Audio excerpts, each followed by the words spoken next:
Jaya Radha Madhava Punya Bihari.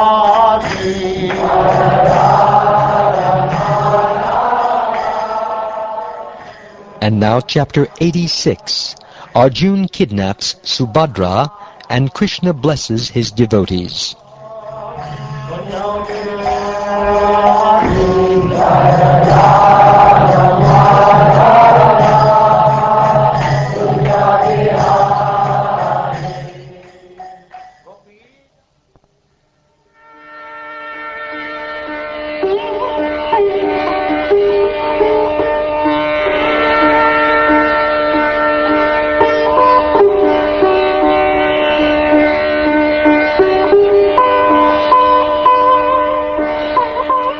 King Pariksit said, O Brahmin, we would like to learn how Arjuna married Lord Balaram's and Lord Krishna's sister, who was my grandmother.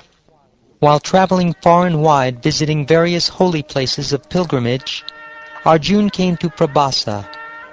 There he heard that Lord Balaram intended to give his maternal cousin Subhadra to Duryodhana in marriage, and that no one else approved of this plan. Arjuna wanted to marry her himself, so he disguised himself as a renunciant, complete with triple staff, and went to Dwarka. He stayed there during the monsoon months to fulfill his purpose. Lord Balaram and the other residents of the city, not recognizing him, offered him all honor and hospitality. One day Lord Balaram brought him to his home as his invited dinner guest, and Arjuna ate the food the Lord respectfully offered him. There he saw the wonderful maiden Subhadra, who was enchanting to heroes. His eyes opened wide with delight, and his mind became agitated and absorbed in thoughts of her. Arjuna was very attractive to women, and as soon as Subhadra saw him, she wanted to have him as her husband. Smiling bashfully with sidelong glances, she fixed her heart and eyes upon him. Meditating only on her, and waiting for the opportunity to take her away, Arjuna had no peace. His heart trembled with passionate desire. Once, on the occasion of a great temple festival in honor of the Supreme Lord, Subhadra rode out of the fortress-like palace on a chariot, and at that time the mighty chariot warrior Arjuna took the opportunity to kidnap her. Subhadra's parents and Krishna had sanctioned this. Standing on his chariot, Arjuna took up his bow and drove off the valiant fighters and palace guards, who tried to block his way. As her relatives shouted in anger, he took Subhadra away just as a lion takes his prey from the midst of lesser animals. When he heard of Subhadra's kidnapping, Lord Balaram became as disturbed as the ocean during the full moon. But Lord Krishna respectfully took hold of his feet and, together with other family members, pacified him by explaining the matter. Lord Balaram then happily sent the bride and groom very valuable wedding gifts, consisting of elephants, chariots, horses, and male and female servants.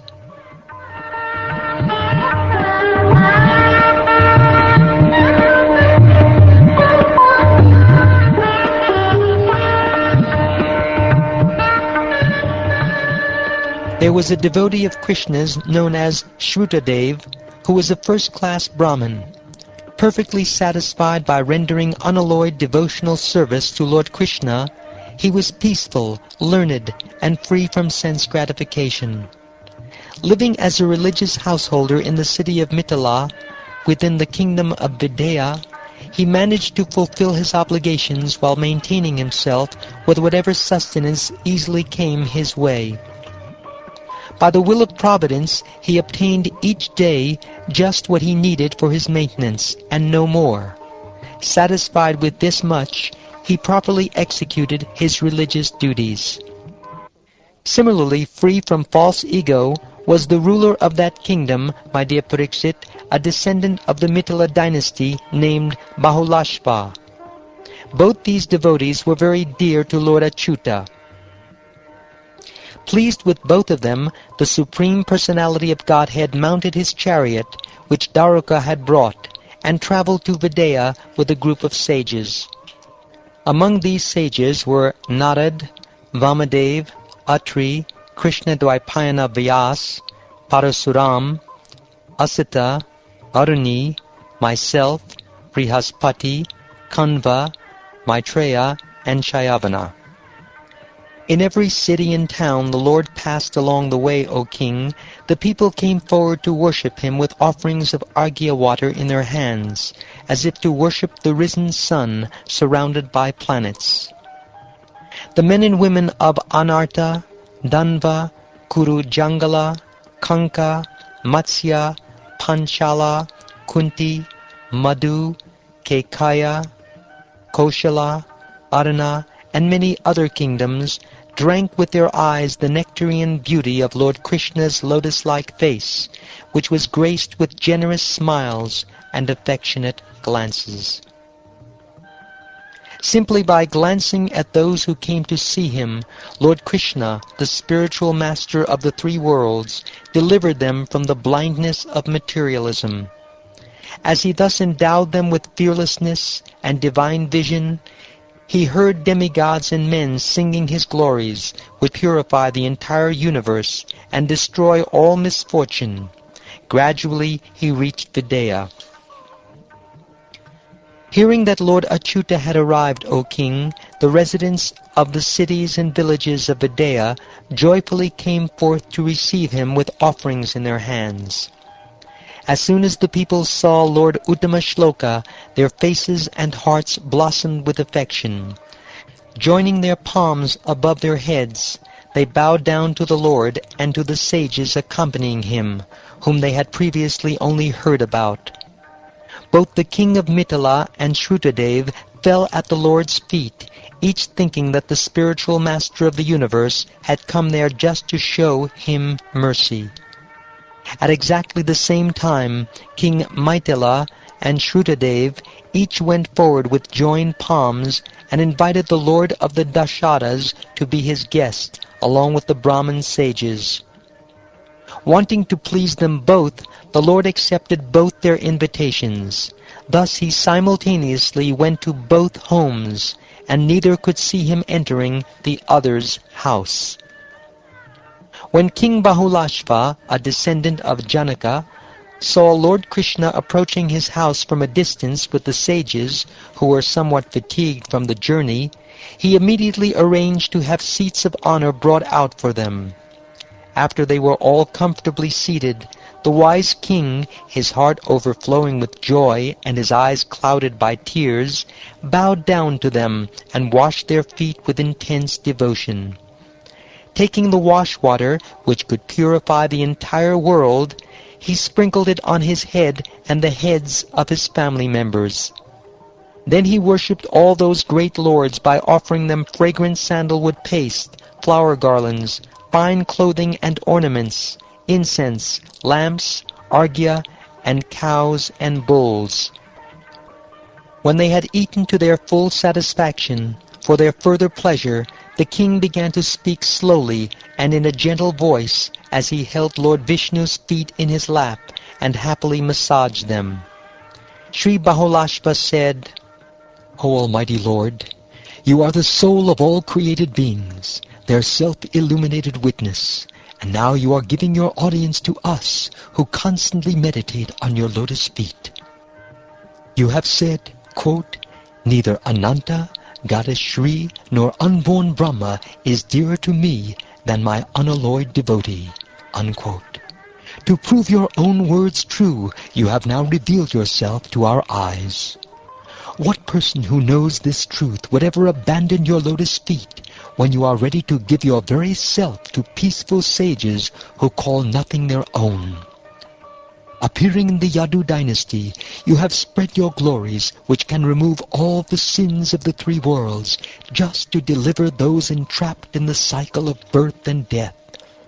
Obeisances unto you, the Supreme Personality of Godhead, Lord Krishna, whose intelligence is ever unrestricted. Obeisances to the sage Naranarayan, who always undergoes austerities in perfect peace.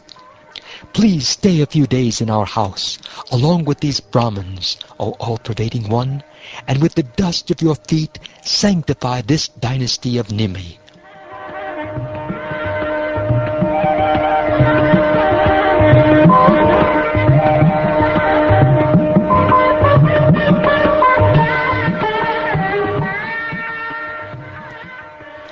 Thus invited by the king, the Supreme Lord, sustainer of the world, consented to stay for some time to bestow good fortune on the men and women of Mithila.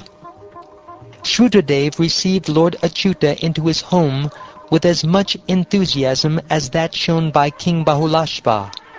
After bowing down to the Lord and the sages, Shrudadev began to dance with great joy, waving his shawl. After bringing mats of grass and darba straw, and seating his guests upon them, he greeted them with words of welcome. Then he and his wife washed their feet with great pleasure. With the wash water, the virtuous Shrudadev copiously sprinkled himself, his house, and his family. Overjoyed, he felt that all his desires had now been fulfilled. He worshipped them with offerings of auspicious items easily available to him, such as fruits, ushira root, pure nectarine water, fragrant clay, tulsi leaves, kusha grass, and lotus flowers. Then he offered them food that increases the mode of goodness. He wondered, how is it that I, fallen into the blind well of family life, have been able to meet Lord Krishna? And how have I also been allowed to meet these great Brahmins, who always carry the Lord within their hearts? Indeed, the dust of their feet is the shelter of all holy places. When his guests were seated comfortably, having each received a proper welcome, Shrudadev approached them and sat down nearby with his wife, children, and other dependents. Then, while massaging the Lord's feet, he addressed Krishna and the sages. Shrudadev said, "It is not that we have attained the audience of the Supreme Person only today, for we have in fact been associating with him ever since he created this universe with his energies and then entered it in his transcendental form. The Lord is like a sleeping person who creates a separate world in his imagination and then enters his own dream and sees himself within it. You reveal yourself within the hearts of those persons of pure consciousness who constantly hear about you, chant about you, worship you, glorify you, and converse with one another about you. But although you reside within the heart, you are very far away from those whose minds are disturbed by their entanglement in material work. Indeed, no one can grasp you by his material powers. For you reveal yourself only in the hearts of those who have learned to appreciate your transcendental qualities. Let me offer my obeisances unto you. You are realized as the Supreme Soul by those who know the absolute truth, whereas in your form of time you imposed death upon the forgetful souls. You appear both in your causeless spiritual form and in the created form of this universe, thus simultaneously uncovering the eyes of your devotees and obstructing the vision of the non-devotees. O Lord, you are that Supreme Soul, and we are your servants.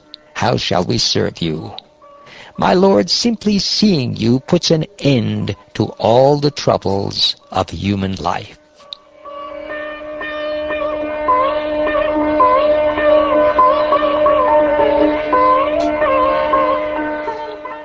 After hearing Shrudadev speak these words, the Supreme Personality of Godhead, who relieves his surrendered devotees' distress, took Shrudadev's hand in his own and, smiling, spoke to him as follows.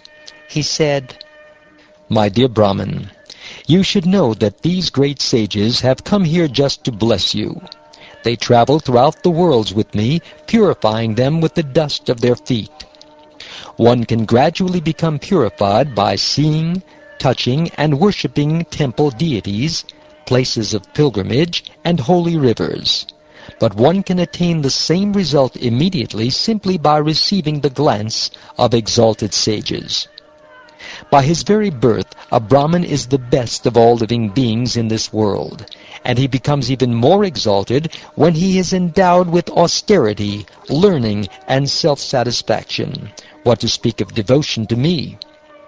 Even my own four-armed form is no dearer to me than a Brahmin.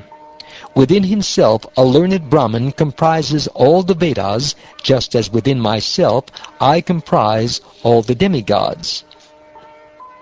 Ignorant of this truth, foolish people neglect and enviously offend a learned Brahmin, who, being non-different from me, is their spiritual master and very self. They consider worshipable only such obvious manifestations of divinity as my deity form. Because he has realized me, a Brahmin is firmly fixed in the knowledge that everything moving and non-moving in the universe, and also the primary elements of its creation, are all manifest forms expanded from me. Therefore you should worship these Brahmin sages, O Brahmin, with the same faith you have in me. If you do so, you will worship me directly, which you cannot do otherwise, even with offerings of vast riches.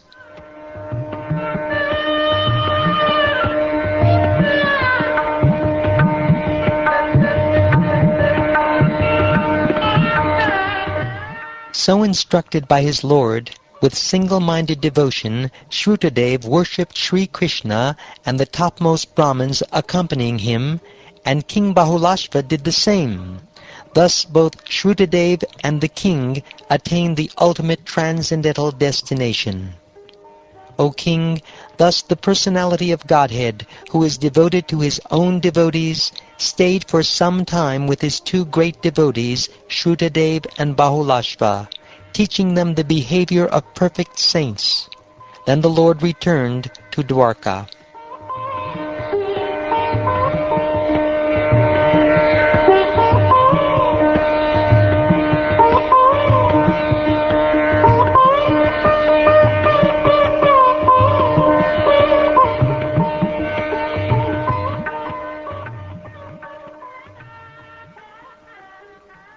Thus ends the 86th chapter of the 10th canto of the Srimad Bhagavatam, entitled Arjuna Kidnaps Subhadra and Krishna Blesses His Devotees.